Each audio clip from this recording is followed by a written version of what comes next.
চিন্তা কর না রে, খেয়ে নেবো। দেখি গাইস বিরিয়ানি হয়েছে কেমন। Wow, mutton biryani, mutton biryani.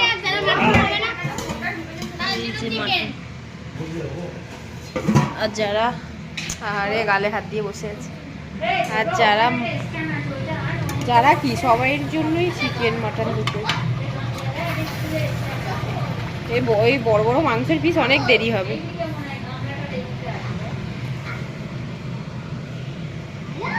ভালো খেতে। রান্নি রান্নি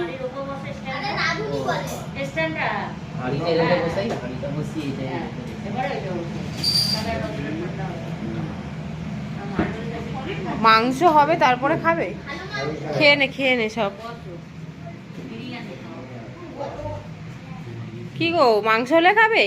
আর ওই চিকেনটা সবে কড়াই দিয়েছে এরকম বড় বড়। খেয়ে নেবে বাবুদা। তো আমরা বিরিয়ানি খেতে থাকি এখন।